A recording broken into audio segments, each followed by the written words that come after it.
Hi everyone, this is Connecting to Our Cultures, a podcast hosted by 4 journalism students in a joint program at University of Toronto and Centennial College. My name is Iris, I'm from China. We are all come from very different cultural backgrounds, yet somehow we've ended up sitting in the same classroom here in Toronto as classmates.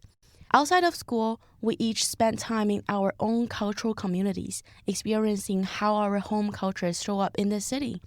Then when we come back to class, we find ourselves sharing those experiences with each other, talking about how the same traditions can look so different across cultures.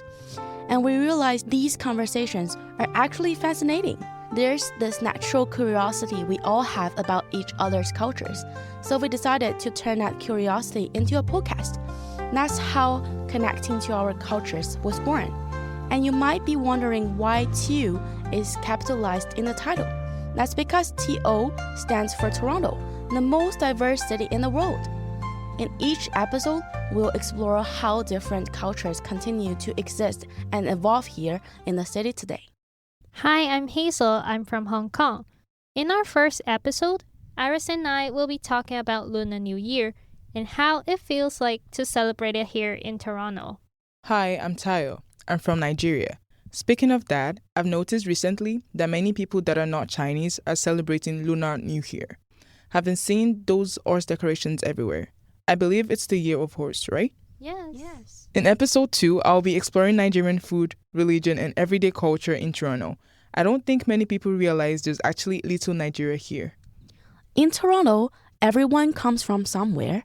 And when we begin to share those differences, how we celebrate our festivals, how we see the world, how we do the same things in different ways, we find it really interesting and also comforting, especially for international students like me, to still feel connected to my home that's thousands of miles away. And that's what we hope this podcast can do, create a space where people from different backgrounds can share, listen, and connect to each other right here in Toronto.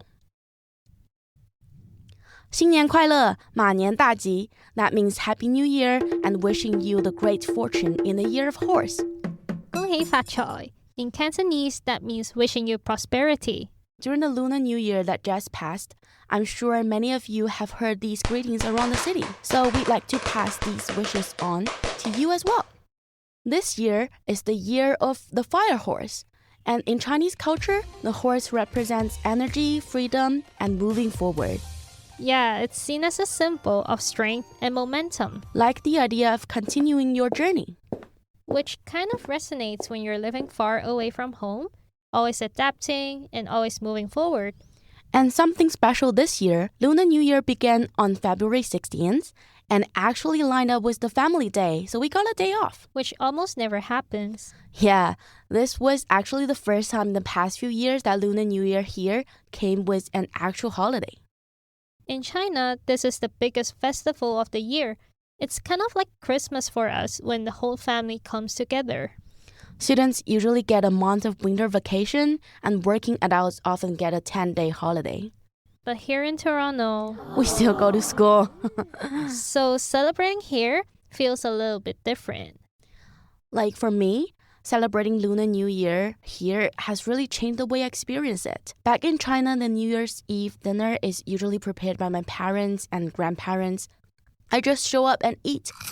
But here, things are different. I have to prepare the dinner myself since my family isn't here. So this year, my friends and I, all Chinese international students, spent several days planning the menu, grocery shopping, and cooking everything ourselves. We ended up making 5 dishes. They tasted really good.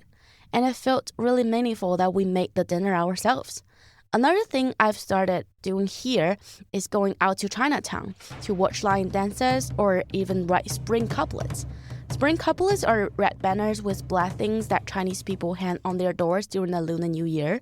They are replaced every year to welcome good fortune and mark a fresh start. Back in China, I would usually just see these traditions on TV, but here, because I can only reunite with my family through video calls, I feel like I need more activities to fill that emotional gap. I need more connection with my culture to make the New Year time feel joyful instead of just homesick. Especially this year with line dances at Scarborough Town Center. I actually live near STC and go there several times a week for grocery shopping at Walmart there. So seeing Chinese decorations and celebrations in STC that feel just like home is really comforting.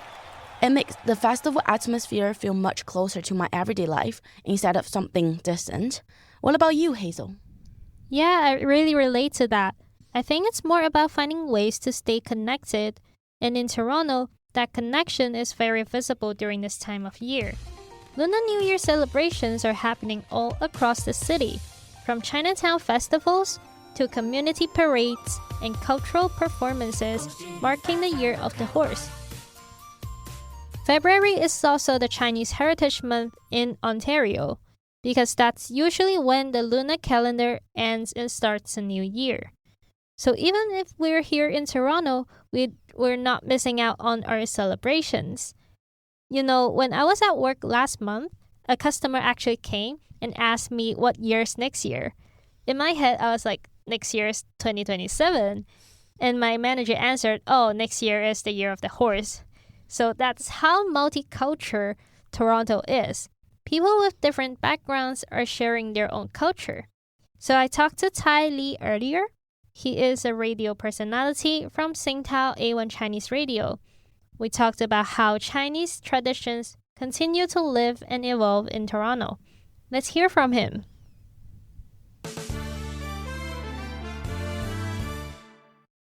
I personally grew up listening to Chinese radios. Being in our parents' car, it wasn't really a choice. So I guess my benefit of that is it kind of kept my Chinese intact to a point where, of course, I had Chinese school, attended regular Chinese school, but on the side of that, I had Chinese teachers, like tutors, to kind of fix up on the pronunciation and stuff like that if I really wanted to take this seriously and professionally. Chinese radio had a huge impact on my kind of story as a first-generation immigrant. Although I came here really young, it is time kind of for us to tell our story and have our voice. The second generation immigrants, like my younger brother was born here. So his kind of touch with Chinese culture is, although it's not as deep as mine, but he has that curiosity for it. I think being in our parents' car and being forced to listen to Chinese radio is a tradition of immigrant children. I don't care what anybody says. I think that is an experience or a memory that a lot of us can definitely say we shared. And I think now it is my turn to take the baton on this relay, and hopefully I can inspire. It doesn't have to be through radio, but I hope I can make it entertaining and interesting enough where a younger audience and younger listeners would, especially ones of immigrants, right, where our parents are, even if we are, to have a platform and know that somebody also try to do this, and whether successful or not, right, that we are still kind of working towards that. So don't give up. Listening to all of this, I realized that celebrating Lunar New Year here isn't just about keeping traditions. It's also about creating moments where others can step in and understand what this tradition means to us. That's where connection begins. Sometimes it starts with curiosity, noticing something unfamiliar in a familiar place. But once you learn the story behind it, it stops being just someone else's tradition. It becomes something you can relate to, appreciate, and even take part in. Yeah, hearing about the meaning of the Year of Horse and how Lunar New Year is celebrated here really changed how I see it. It doesn't feel distant anymore. Next year, I'd actually love to visit Chinatown during the celebrations and experience it with you. Of course. You're always welcome to join us. Sharing is a big part of Chinese culture. And in our next episode, I'll be introducing Nigerian culture in Toronto. Specifically, I will talk about the food, religion, and music, and how it shapes the experiences of Nigerians in Toronto while providing a sense of home and comfort for them. Subscribe to our channel for more contents. See you in the next episode. Let's move on to Nigeria.